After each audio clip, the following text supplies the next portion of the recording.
Hello लोगोफोर स नोंथांमोननि सेराव सानफ्रोमबोनि बायदिनो दिनैबो बिदिनो गोमोथाव सोमोनांथाव खोथाफोरखौ लानानै भिडिअ लानानै फैलायबाय।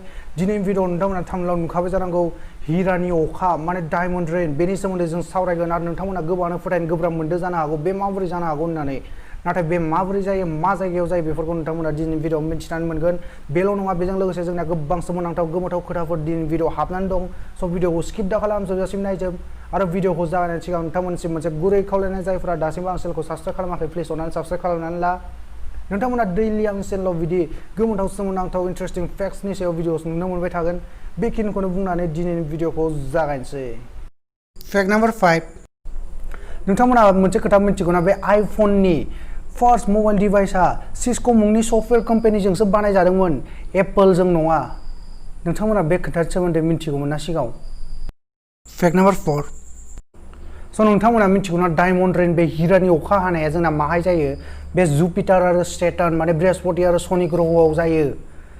बेहाय बे मोननै ग्रहआ ओरैबायदि गिदिर माने जोबोद गिदिर ग्रह बेयो गेसजों बुंफबनानै दं आरो बेवहाय बेनि बारमण्डलाव गोबां कार्बन मोननाय जायो।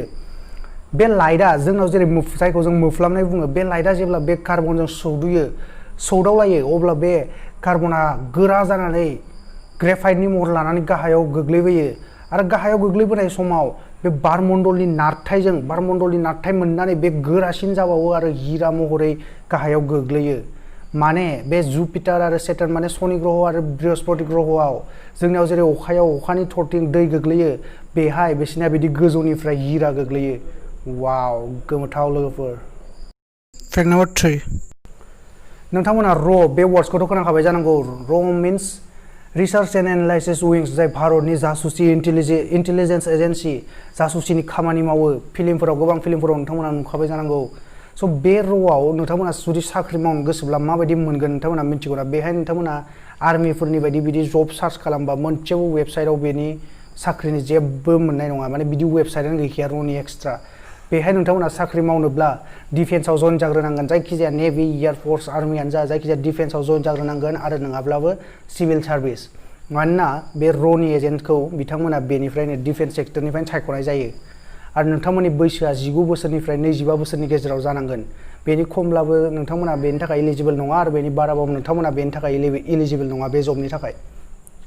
आरो बेनि सेलेरियाथ' गोबां हाइखा डिफेन्सफोरनिख्रुइबो हाइसिन। बेनि स्टार्टिंआनो 80,000 आरो 1.5 लाख 2 लाखहालागै मोनो।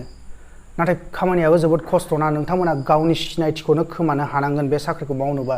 नोंथाङा न'खरावबो बे साख्रिखौ मावदों होनना खिन्थानो हाया ओरैबायदि साख्रि बे। आरो नोंथांमोननियाव सोरनावबा बे साख्रिखौ मावनो गोहो दंब्ला प्लिज कमेन्ट बक्सआव कमेन्ट खालामहर नोंथांमोनखौ। फेक्ट नाम्बार 2 नोंथांमोना मिथिगौना जोंनि बुहुमाव बेबायदि हादोरफोर दं जेराव जोंना आर्म फर्सेसआनो गैया माने आर्मि नेभि एयारफर्स जेबो गैया।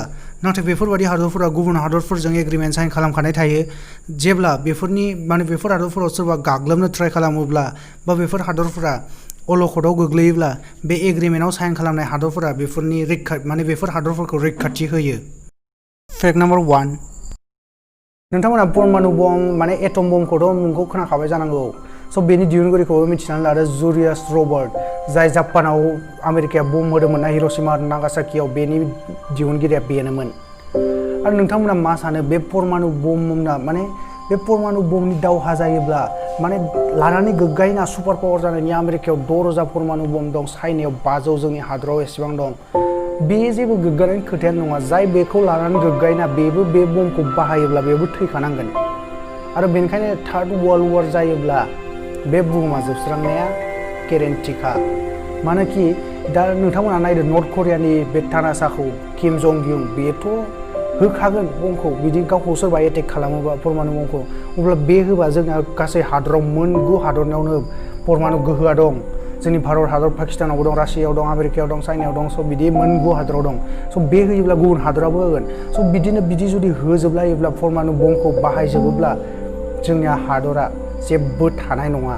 आरो गासै जोंना 16,000निख्रुइ बांसिन परमाणु बम दं आरो बेखौ बेरफ्रुजोबनो गोनांब्ला जोंनि हादरा 500 बोसोरसिमहालागै सासेबो सुबुं बे जोंनि हादराव थांना थानो हानाय नङा।